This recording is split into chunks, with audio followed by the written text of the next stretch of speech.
Welcome to the Brian Craig Show podcast. My name's Brian, and this is where MAGA comes to talk. Wow, what an exciting treat and surprise we got today as President Trump unveiled the new Air Force One that was a gift from Qatar. And I was amazed that it's already ready to go. It's been delivered. There's two of them, right? It looks beautiful.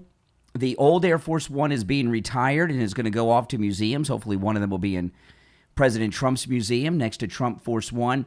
But what a beautiful plane. And for the life of me, I don't understand why Air Force One was not always red, white, and blue.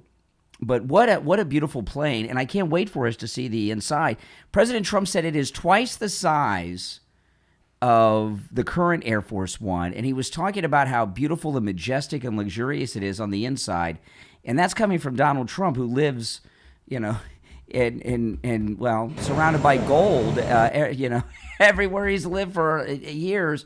So for him to be so impressed by the inside of the airplane tells you, how great it is, and it was so exciting to see him come out today and unveil it and talk about it and everything else that goes along with it. It's so nice to see some good positive things. By the way, I've got in a little bit I'm going to get to some major updates involving the sabotage at the reflecting pool in D.C. So don't miss that. That's coming up in just a little bit. But I mean, look at this. I mean, this is so nice.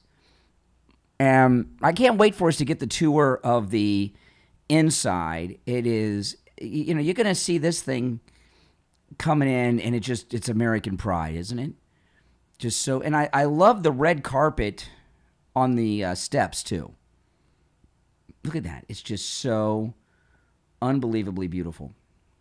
And remember when Qatar gifted this to the Air Force, remember the liberals? They just had these insane meltdowns.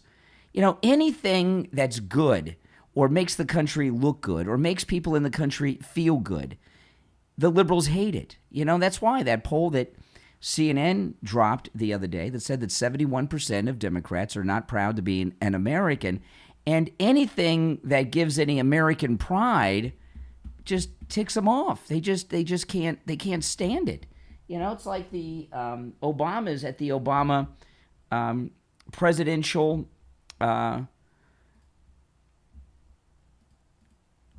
library opening yesterday. It was just American hate after American hate. Here's the president coming out. He's the first president to walk out. He took the tour of the brand new Air Force One. I mean, look at that. And you can tell with him standing there, you get some perspective. This thing is huge. And keep in mind, this is also rebuilt like a fighter jet with all kinds of countermeasures. God only knows what they have in there. Look at that. It's massive. You can even see how much bigger the door itself is. Who would have thought, right? And they did this in less than a year. Can you imagine? Biden couldn't walk up those steps. And look at the steps. They're just beautiful. I hope those are always the steps. Those are, at least at Andrews it will be. That's it. Look at that. Just something else, isn't it? It really is. I don't know. This Hate America First crowd on the left, they don't even hide it anymore. I don't know if it's that they can't hide it or they just don't want to hide it or they're so excited about their hate. I mean, look at that. It is so impressive, isn't it? And, we're the greatest country in the world, the greatest country that's ever existed. The United States is the leader of the world, and we should have the best airplane for our leader, shouldn't we? Absolutely, we should. And the president talked a little bit. Let me play some of the president, a few clips here of the president. He was speaking at Andrews today at the unveiling of the new Air Force One. Our pilots, designers, and engineers prepared an aircraft that is the largest Air Force One ever built. It flies further and faster than any Air Force One. Those are the giant engines. Those are incredible engines. It's the fastest. Flies further. You don't have to stop for fuel every few hours. You you maybe will never have to stop for fuel. They call it unlimited. Well, it's pretty close to unlimited, and which is among the most beautiful aircrafts the Air Force will ever see or operate. You'll never have this opportunity again, and I want to thank everybody involved, including Tamim. But every man and woman here today should be incredibly proud of what we've all achieved, because this is representative of our country. Now when we land at airports in London and in Germany and different places, nobody tops this one, and that's the way we have to have it for our country. Nobody even comes close. Yeah, he's glowing. I mean, think about everything he's done this week. He survived another assassination attempt, went to Europe, handled everything in Europe at the G7, the MMA fight, handled the surrender of Iran to the United States. And look at how full of energy he is. How many of you, it's Friday, and you're like winding down, and like, oh, I'm so tired. I'm so glad it's the weekend. I can rest. Look at this guy, 80 years old. Could you keep up with him? Our pilots, designers, and engineers prepared an aircraft that is the largest Air Force One ever built. Mm-hmm. It flies further and faster than any Air Force One. Those are the giant engines. Those are incredible engines. It's the fastest. Flies further. You don't have to stop for fuel every few hours. Yeah, I mean, it's just something. You know, when you see this Air Force One, as an American, don't you want to have an Air Force One that when it flies in, people are impressed by it? You know, you don't you? I do. We had it all painted up, and these are the new colors, red, white, and blue. And we like the baby blue, but it was time for a change. And this is the sleekest line. Everything was designed good. It was my taste, I will say. I like... Well, that means lots of gold inside. He said, what color do you like? I said, I like the color of the American flag, right? That makes sense. So we have that, and all of the planes in the fleet are being changed into this look, which is a much better look and a more appropriate look. Yeah, it is. Why was the Air Force One white and baby blue? Where did that come from? I think, wasn't it Kennedy was the first one to have the Air Force, like the Air Force One as we know it? I think so. Before that, they had a little tiny thing. And it was all of the generals. They wanted to do something special. They wanted to get it done for the 250th year, the anniversary. We have America's 250th, and that's coming up in a little while. And I think I can say that we're going to do a flyover like no flyover. All this right. is going to lead a group of many, many planes. Oh, my goodness. I do love the F-22, I have to tell. Does anybody like the F-22? I love the F-22. I say, why aren't you putting F-22s? They're putting F-22s. They're going to have the 35s. They're going to have the 60s. They're going to have everything. But this will be a flyover on July 4th. I think I can say the likes of which we've never seen before, General, right? Spending a couple of bucks extra for a little fuel. We own the plane, so all we need is a little extra fuel, right? And we have every pilot wants to do it. Those pilots are all fighting to do it. So we're going to have a lot of planes flying over the Capitol and over the White House. Wow. So Air Force One, the new Air Force One is going to lead this fleet of fighter jets and military aircraft on the 4th of July. That's going to be something else, isn't it? And here's another beautiful picture of it. Look at that. That is just unbelievable. You know what I'm looking forward to? I want to see it like nose to nose with the old Air Force One. You know, so we can get a little perspective. But I've been up to the current Air Force One many, many times here in Florida at Donald John Trump International Airport, and it's big. The current Air Force One, the old one, is pretty big. But this is it. It's going on some, I don't know, test flights, which they've already done. But the other Air Force One is retired, and there were some tweets out there of some of the White House officials who were talking about this recent trip to the G7 was their last time flying on that plane. So, and the president was talking about all these trips he's going to take this year, this summer, on this plane. So it looks like the president may never again fly on the old Air Force One unless he takes it here to Mar-a-Lago this weekend or something. But he goes to, this time of year, he doesn't come to Mar-a-Lago. He goes to Jersey. But it looks like he's not going to be flying on the Air Force One as we know it, the old one, on any international trips coming up. So there you have it. What a great day. It really is. I wanted to talk about what's going on with the reflecting pool and a couple of things, okay? The park police, there's a report today that the park police detained someone last night that was dumping buckets of something in the reflecting pool. And there's two updates on the reflecting pool. One is on the paint problem, and the other one's on the algae. So I'm going to start with the algae. So the park police detained someone who had big buckets, like 5-gallon buckets, that was dumping something into it. And then Grant Stitchfield, you guys know Grant Stitchfield, he's been doing a lot of coverage on this. He's in Washington, and he's been doing a lot of coverage on what's going on, actually going there. And he's come to a conclusion that I think is spot on about the algae. Listen. Oh, let me pull it up here. And his coverage of this has been very, very good. The media is awful, and I busted them again. Are you vacuuming the bottom? Wow, long way to go. After I exposed the problem of sabotage in the Lincoln Memorial reflecting pool, I feel like it's sabotage. CNN then unknowingly confirms the sabotage by telling us there's phosphates in the water. Okay, now see, this is interesting. So a couple days ago, CNN did their first investigative report in about 30 years. They took a water sample from the reflecting pool and tested it, and Grant Stitchfield said it had phosphates in it. Listen to this. This is, he's a smart guy. Then unknowingly confirms the sabotage by telling us there's phosphates in the water, which means someone poured fertilizer into it. Okay, now this is something. So, now according to Grant Stitchfield and the CNN investigative report, someone put fertilizer in there to make the algae grow.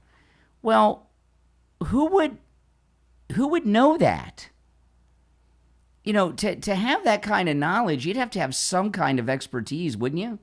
Involving, why would a regular person assume that if you dump fertilizer in the reflecting pool that algae is going to grow? Unknowingly confirms the sabotage by telling us there's phosphates in the water, which means someone poured fertilizer into it. There's already some phosphate fertilizer in the water. What does the mainstream media do? They do everything they can to prove that I'm somehow a conspiracy theorist. The gang from Real America's Voice is breaking out the Reynolds Wrap hats. And that somehow President Trump screwed up the entire project. Since President Trump announced that work had been completed here at the reflecting pool, but check this out. One, it was contractors, not President Trump working out there. But now the media is so focused on the reflecting pool, not of sabotage, that somebody would actually try to ruin the project by causing the algae bloom. But instead, they want to nitpick every little problem. Now, it's unfortunate the paint is coming up. Okay, so Grant Stitchfield, now we'll move on to the paint issue, but Grant Stitchfield has got it all figured out with that CNN investigative report on the water that someone has been dumping fertilizer. And I'll tell you, the reflecting pool is really big. Have any of you ever walked up to it? You know, I was in D.C. years ago with my daughter, and I got the brilliant idea. We were at the Washington Monument, and I could see the reflecting pool in the Lincoln Memorial, and I said to my daughter, I said, let's walk to the Lincoln Memorial. Don't do it, especially in the summertime. It was like June or something. We were there. Don't do it. It's a long walk. And I remember when we got to the beginning of the reflecting pool, I thought, oh, we're almost there. Oh no, it goes on forever. I mean, I felt like I was in some type of maze. It's very long. So how much fertilizer in these 5-gallon buckets would you have to dump to make the algae bloom? So that's going on. And then the media, let me pull this up. The media are uncovering things that they don't really mean to uncover. Okay, so here is another CNN report. Don't you wish they'd investigate like the Somali pirate fraud in Minneapolis? Or no, they want to investigate the algae. But thanks to CNN, we have evidence that there was fertilizer dumped in the reflecting pool. But here's CNN again. Water is not clear. You can see all the debris still floating through the water here. Lots of it, and I will point out that algae comes from microscopic spores, so that does not offer any proof that the algae is gone. What's more, that famous blue coating on the bottom, look, right there is some of it. Okay, some of it. So the algae is growing, and it's growing over the blue because of the fertilizer. Well, what happened? Look at this. Let me pull this. Now, some of it's debris. The liberals have been throwing trash in there. Okay, this is some type of debris. If you're watching on YouTube, this is some type of debris. I don't know what that is, but some trash. But then they've also been doing some other things, the Democrats, and I've got images of this. Nick Sorter uncovered this. He's very, very good. We get a lot of information, don't we, from Nick Sorter? Look at this.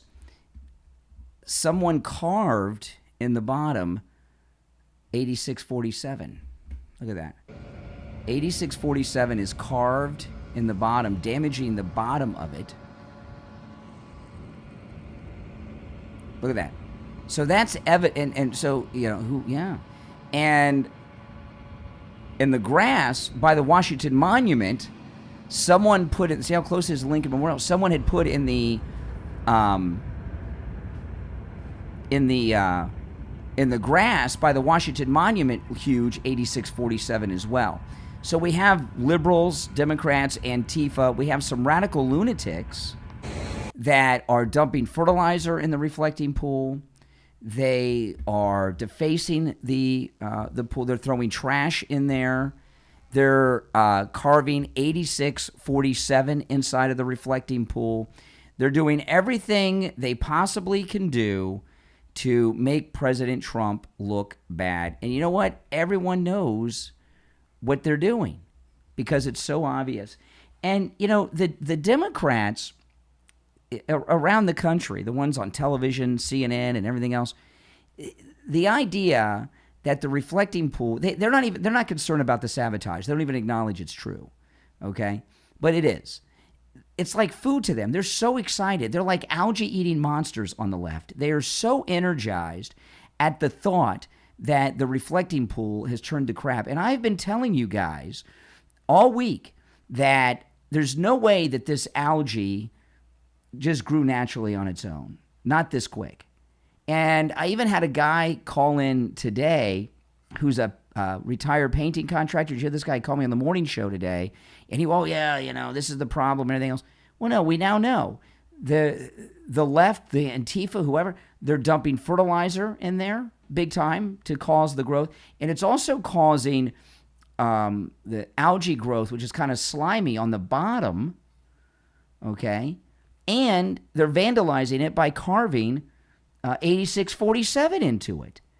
And Trump derangement syndrome, we talk about it like it's a punchline, but it really is a serious mental condition.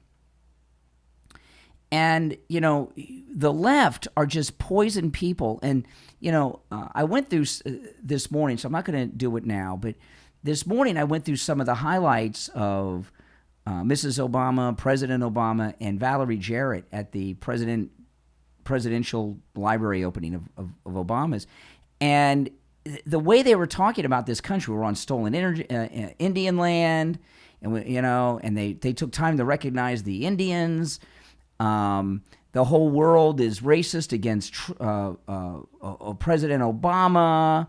All these things that they went through, everything you heard from President Obama and Mrs. Obama and all the other, it was all negative. All negative. Nothing positive about this country. All negative. And that's how liberals view America. I don't know why that is. Obama had his brain conditioned by Frank Marshall Davis a long time ago. Okay, so I know what happened to him. Michelle Obama, I don't know. I don't know. She seems to me to have a pretty blessed life. She's worth many millions of dollars. She's never had to work for anything. She's never had a job. She was First Lady of the United States. And not only First Lady of the United States, she's a historical figure because she's the first black First Lady of the United States. So she has a special place in history. She's still pissed off, miserable, and hates the country when it's given her so much, right, for very little. You know what I mean? So what kind of sickness does she have in her brain? I don't know. I know she was not blessed with beauty, but you know, a lot of the people on the left don't seem to care about that. But if Michelle Obama, with her millions of dollars, her mansion, her blessed life, being a historical figure as the first black First Lady of the United States, if she's still pissed off and hates the country, with everything she's had, how are you going to get through to the average liberal that hates the country, right? It really, is. And, the World Cup, one of the things, and I know a lot of you have had to see this online, are these World Cup teams who have been coming here and seeing America and finding out that America is the greatest country in the world. And I'm going to take a quick break, and then when we get back, I want to go through some of the things that these World Cup players from around the world have been observing and experiencing in the United States. My name is Brian Craig. This is the Brian Craig Show. We'll take a quick break and be right back. I'm in the Jupiter Joe radio studio sitting down with Joe Thomas. Joe, a lot of seniors, they're getting their Social Security. They're retired, but not really. They're working a part-time job, maybe even a little bit more than a part-time job. But there are some instances where people think they have to work an extra side job, but they don't have to, right? Yes, a lot of people don't understand that you need to put all your money to work for you. That means the savings account, the checking account, the emergency fund. Take that money, turn it into an income stream, and that's what we do for clients. We'll take a lump sum of money, say $100,000, and you'll get another $700 or $800 a month, where maybe you don't have to work that part-time job anymore. Call Joe Thomas and schedule your no-charge consultation. And when you do, you get a free copy of his book, The Retirement Know-It-All. The number is 561-743-0999, 561-743-0999, and online, jupiterjoe.com. Let's be honest. How many hours, how many dead ends, how many wasted credits are you burning just trying to get AI to understand what you actually meant? You're not alone, but you can stop all the hassle. Go to AISearchPrompt.com. AISearchPrompt.com is the Google search engine for AI prompts, the AI prompt marketplace for everyone. AISearchPrompt.com. Share the link on all your social media. AISearchPrompt.com is your platform. Are you tired of changing diapers and wondering when potty training will finally click? From author Kimberly Rich comes a practical, no-nonsense guide designed for busy parents, just like you, who don't have time to read hundreds of pages of parenting advice. Ditching the Diapers, a 7-day boot camp for potty training book, available on Amazon. Written by a mom, Ditching the Diapers is an easy-to-follow book that provides a proven day-by-day plan to help your child make the transition from diapers to independence in just 7 days. With Ditching the Diapers, you'll discover how to recognize when your child is ready, how to prepare for success, handle accidents without stress, and celebrate every milestone along the way. It's real-world advice from someone who's been there and understands what parents are going through. Order your copy of Ditching the Diapers from author Kimberly Rich on Amazon. It also makes a great baby shower gift. Ditching the Diapers on Amazon. All right, welcome back, everyone. I'm Brian. Thanks for tuning in. I think it's well established that the liberals hate this country by everything we talked about in the first segment there. But these World Cup players from around the world, these World Cup games are coast to coast. There's some here in Miami. I was watching the USA beating Australia just before I started the podcast. And what was that, Seattle? I mean, they're all over.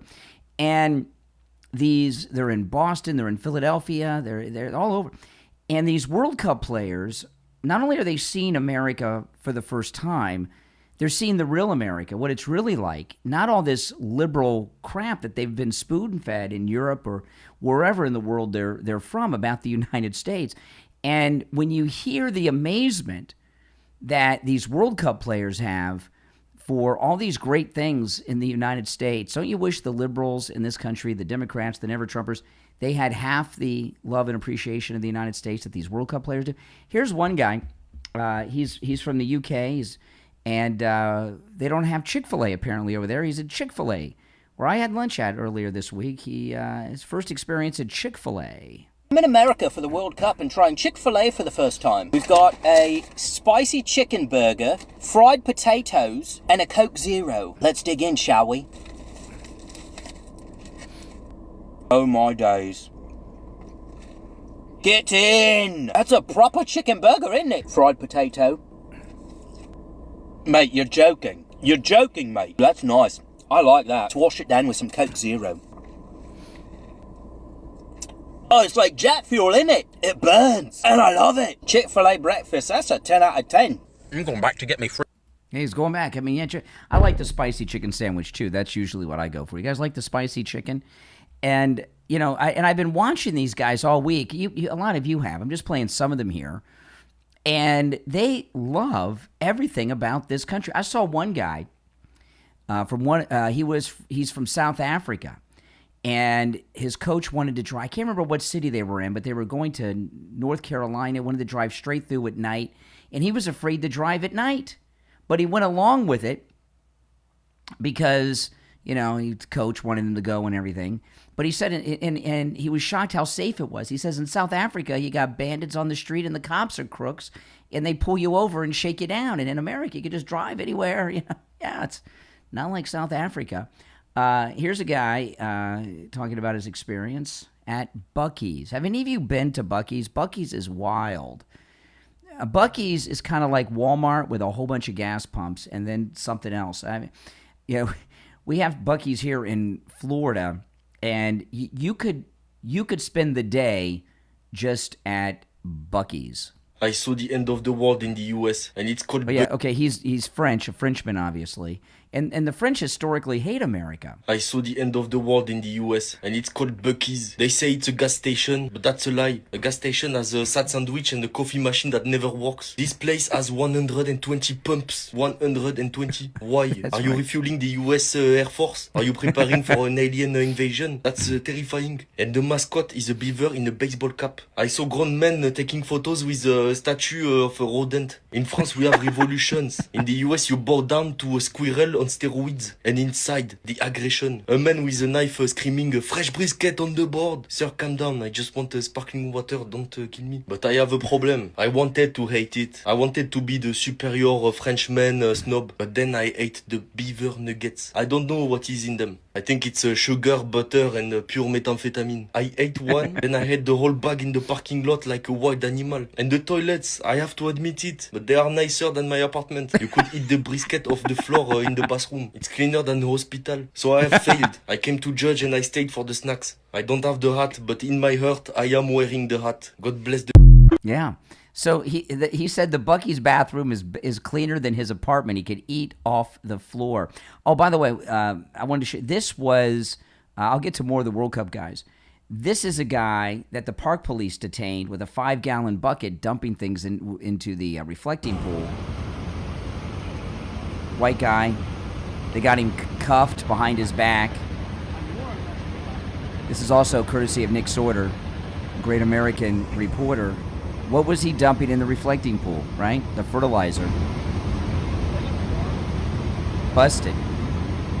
I don't know how they busted him, but they busted him. And I don't...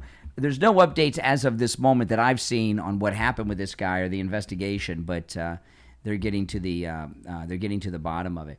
Okay, so here's another guy in America for the first time and experiencing it. I'll pull this one up. Yeah. I've been lucky enough to live in multiple countries and travel the world, but the pride people have here is unbelievable.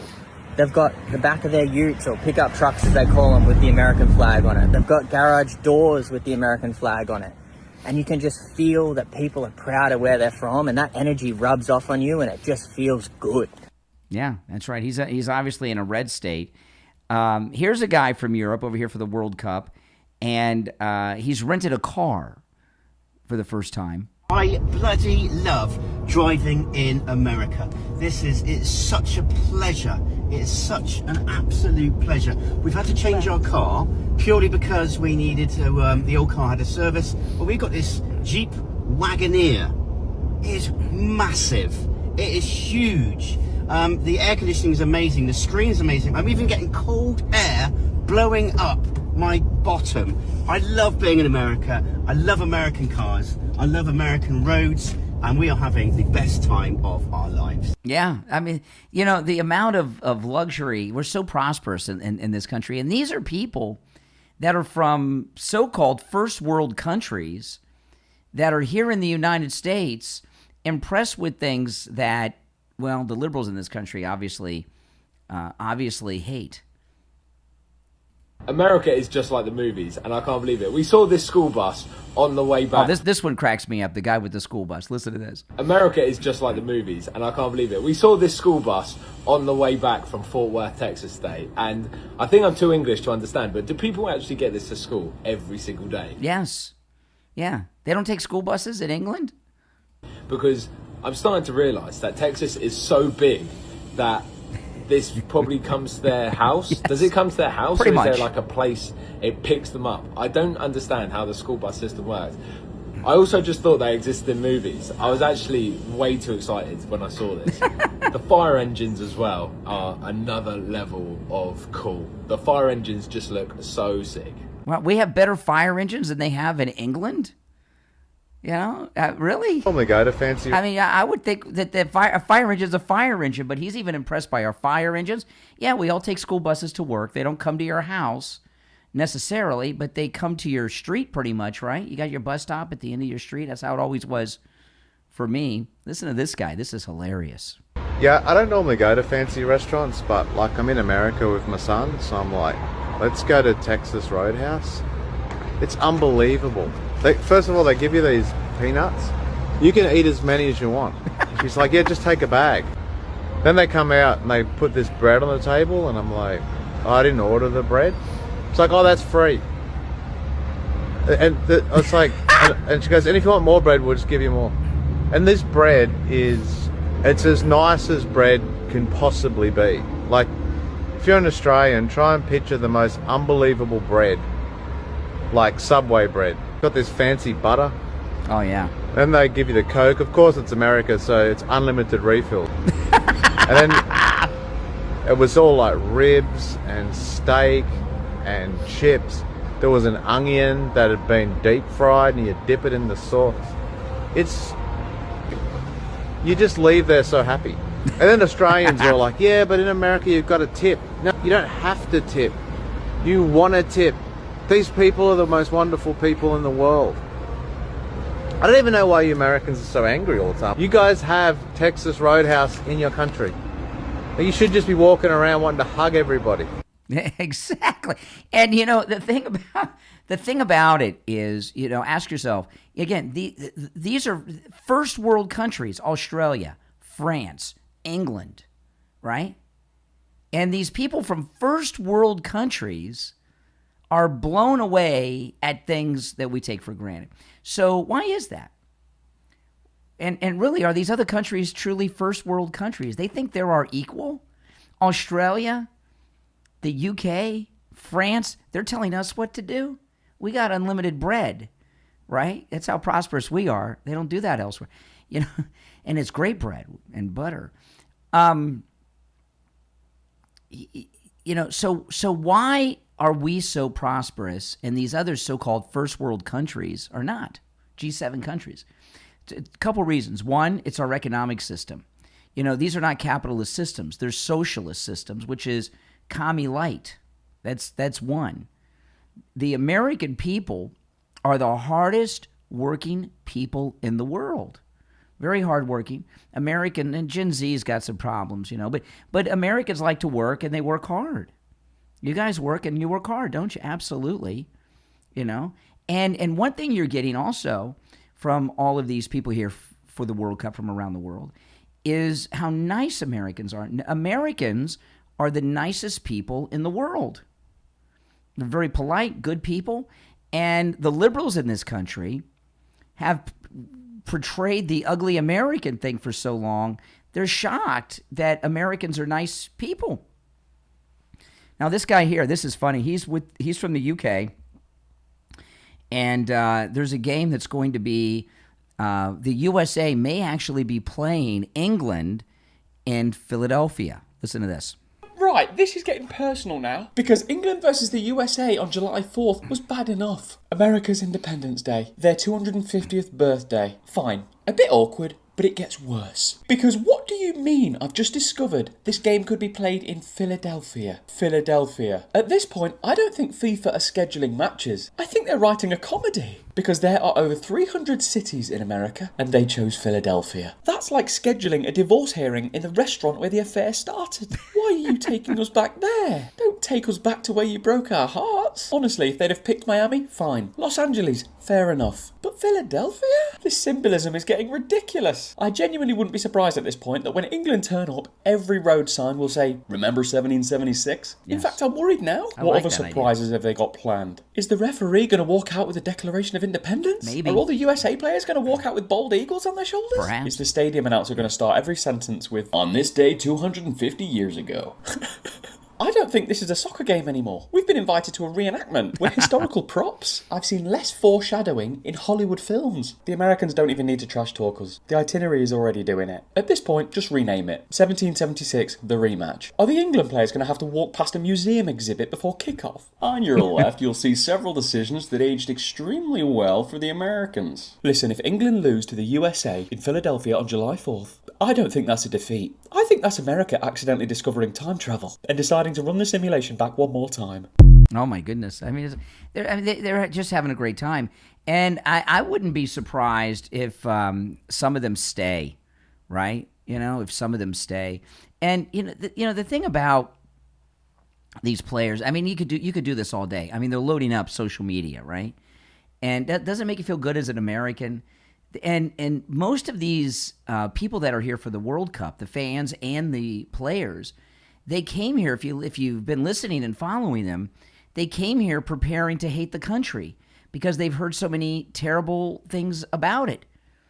And they come here and they're in shock and amazement, not just at how nice Americans are, how prosperous the country is, how big it is, the overabundance of everything we have because we're the richest country in the world, But what they're most shocked about is how this country is the opposite of everything they've been told that it is, courtesy of the liberals, because liberals are, lowlives, right? Now, the Brian Craig Show podcast, by the way, is available wherever you get podcasts. So wherever you listen to podcasts, just search for the Brian Craig Show. I'll come up. If you want to catch the show live in video form, where you hear me taking the live calls every day, that's on YouTube. Go to YouTube and search for the Brian Craig Show. I want to take a moment to talk about Tom Laporta at Laporta Roofing. It's hurricane season here in Florida, and no matter where you are in the state of Florida, Tom Laporta can help you with your roof, whether it's residential, commercial, or municipal. He works with every type of roofing material, and he's a good MAGA guy who will never sell you a roof you do not need. It's amazing. If you need just a simple repair, he'll do it. No other roofer says that, but Tom Laporta at Laporta Roofing does. That's the kind of honesty you get with him, which is very unusual and unheard of beyond Tom Laporta in the entire roofing industry from my experience. And we have more roofing companies in Florida probably than any other state in the union. Give him a call. This number rings directly to his cell phone, so you can call or text 954-604-4602. 954-604-4602. And online, LaportaRoofing.com.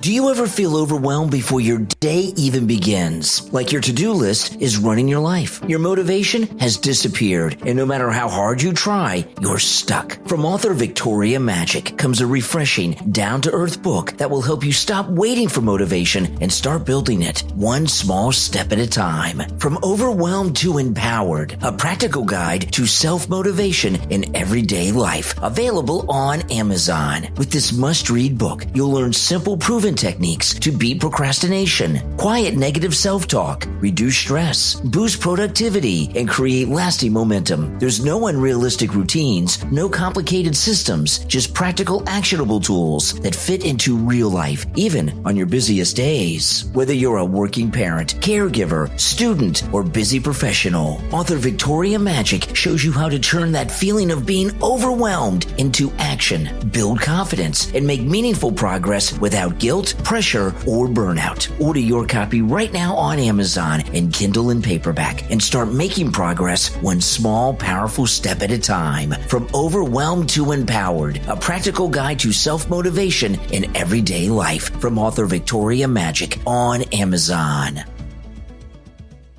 All right. Welcome back, everyone. My name is Brian Craig. Now, if you'd like to support my content, the morning show, my podcast, my YouTube channel, become a Patreon supporter. You know, there's a link in the description of the episode on whatever platform you're listening on to my Patreon page. When you become a Patreon supporter, you get access to a lot of exclusive content, including my Patreon-only live streams. And on the Patreon-only live streams, it is a 100% troll-free zone. There are no trolls there, okay? I talk about things that I do not talk about here and that I cannot talk about here. And those that are Patreon supporters, if you didn't catch the 12:13 p.m. Patreon live stream, make sure you catch it. In fact, I did this live, and I talked about a lot of things in detail, and after I was done, I'm like, I don't know if I should have gotten into all that. Chuck was in there. He knows what I mean. And I'm like, I don't know if I should leave this up, but I'll leave it up unless I wake up in the morning like, maybe I should take that down. Because I talk about a lot of things that I don't talk about and I can't talk about here or on the morning show, and you won't want to miss it. And it's a very good community of people. If you become a top Patreon supporter, you get a live on-air thank you shout-out on each podcast episode, and you get your name up on the screen. And these are my top Patreon supporters, and I'm going to add a new name to that list. I'll do this over the weekend.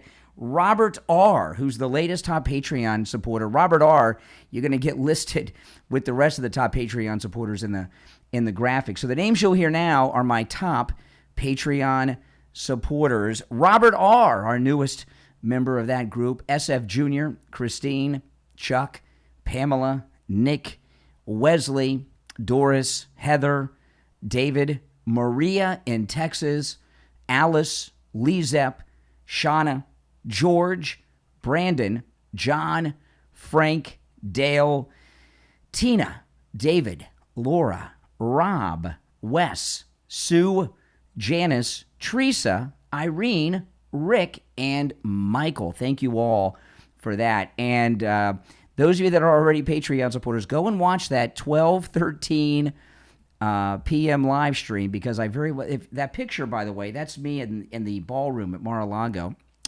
which is a mini version of the one the president's building at the White House. Catch that 12:13 p.m. live stream after I sign off the podcast here, because I'm not sure how long I'm going to keep it up, and I don't know. Those of you that have seen it, the things I brought up, you know what I mean. That could upset some people. In fact, I know it would upset some people because I shared some things that, well, you know what I shared. All right, so let's get back to it. The president has done an amazing job ending this war with Iran, and Iran is actually cooperated today with President Trump to try to end the fighting between Israel and these Iranian holdouts in Lebanon. And what it looks like to me is going on in Lebanon and with Israel is this. The Iranian, whoever is in charge in Iran now, made the deal. They released a statement on Iranian TV yesterday that was supposedly from the supreme leader's son that nobody has seen since this began, but he even came out in support of the deal, okay, with the treaty, with the agreement, with the surrender. There's a rogue group of IRGC forces, the Iranian Revolutionary Guard Corps forces, with some of their terrorist that they have working for them in Lebanon that have been causing havoc and trying to sabotage the deal because they are religious lunatic fanatics and they don't want the war to end. Okay, so they've been attacking Israel, and then Israel has been firing back immediately. And you guys that listen to me regularly, there's no stronger supporter of Israel than me. However, I am beyond pissed at Netanyahu. Netanyahu is trying to blow the deal. Okay? Not only is Netanyahu trying to blow the deal, he's doing it in a very specific way because he knows that sending rockets into Lebanon is one of those touchy issues with the Iranians. It did not work this time. The Iranians are working with us. Can you believe? Who would have thought? To cool things off over there. They're trying to get control of the rogue IRGC forces and terrorists in Lebanon. If they can, they can. If not, they're going to probably kill them. But the Lebanese government is looking for them. The Iranians are looking for them. We're looking for them. And Netanyahu, I don't want to say Israel. I'm saying that now I know he's the prime minister and all that. I get it. But, when Biden was our president, he was doing a lot of insane things. And it didn't mean the country was doing it. It didn't mean I was pissed off at our country because of the things Otto Penn Biden's administration was doing. So Netanyahu's trying to kill the deal too. He does not want this deal done. And there are a lot of people inside the Israeli government around Netanyahu, and there are some of the fanatics in the Iranian government, just like we have lunatics in our government that are warmongers, like Mike Pence, who don't want this over either, right? And they all have different reasons. The Iranian religious fanaticism, Netanyahu, there's a couple possible reasons.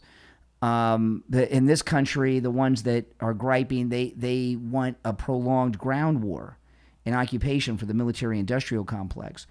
But no doubt about it, Netanyahu's trying to sabotage the deal. And a lot of people, I got a lot of heat for it on the morning show today when I was talking about it. And people are like, well, doesn't Israel have a right to defend themselves? That's an old thing that people say.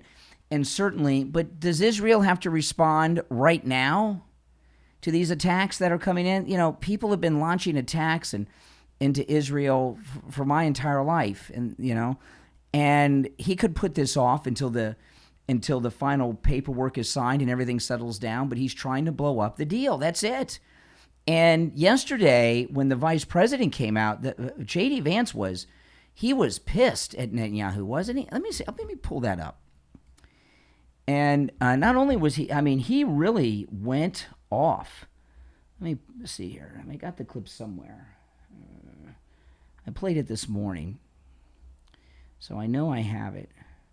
But not only was he ticked off, I heard him talk in a way that here it is. I've never heard a Republican talk before about Israel, not a Republican president or vice president. And I don't believe that J.D. Vance went out and talked this way without President Trump telling him to. So what J.D. Vance says here, I take it as coming from the president. Now, I saw the Axios report, that Netanyahu is fuming. That's not reflective of the conversations that I've had with him, but maybe he's saying something to somebody else that he's not saying to me. What I will say, and this does bother me, is that you've seen people within Bibi's cabinet who have come out and attacked the deal and in some ways very personally attacked the President of the United States. And I guess my message to them would be twofold. Number one, Donald J. Trump is the only head of state in the entire world who is sympathetic to the nation of Israel at this moment in time. And he happens to be the head of state of the world's superpower. If I was in the cabinet of the Israeli government, I might not be attacking the only powerful ally that I have anywhere left in the entire world. And the second message I would give to some of those cabinet members, Bibi, to his credit, has not gone down this path, but to some of these cabinet members in Israel who are attacking the President of the United States, the other thing that I would say is that over the last 3 months, 2/3 of the defensive weapons that have protected your homeland have been built by American hands and paid for by American tax dollars.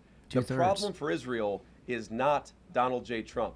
And anybody in Israel who thinks their biggest problem is the President of the United States needs to wake up and smell the reality of the situation that country is in. Thank you all.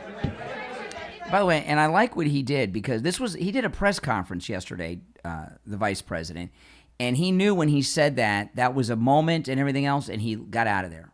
He knows when to leave. He knows when to drop the mic.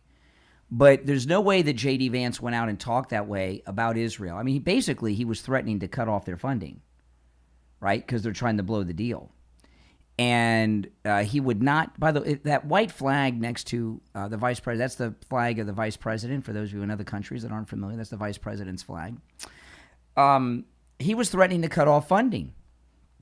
No way he went out there and talked that way without the president telling him to, which really tells you that the president is fuming pissed off for good reason. And, you know, this Iran deal and everything that they're doing is the first time there's been a true Mideast peace plan. The whole problem in the Middle East has always been Iran, not Israel, Iran. Israel's pissing us off right now with Netanyahu trying to blow the deal, but the problem has always been Iran.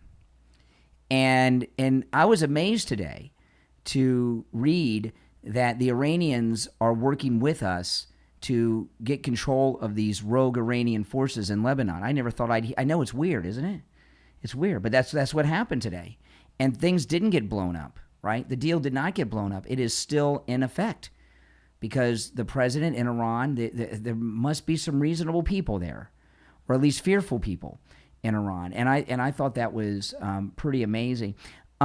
Those of you that are watching the program on YouTube, please like the video before you go, guys, okay? When you like the video, it gets the video recommended to people that have not yet found my channel, okay? So please make sure that you like the video. And if you're listening on one of the podcast platforms, please follow or subscribe, okay? Those of you that are new, welcome to the program. My name is Brian Craig. This is where MAGA comes to talk. I'll see you first thing bright and early tomorrow morning. Take care.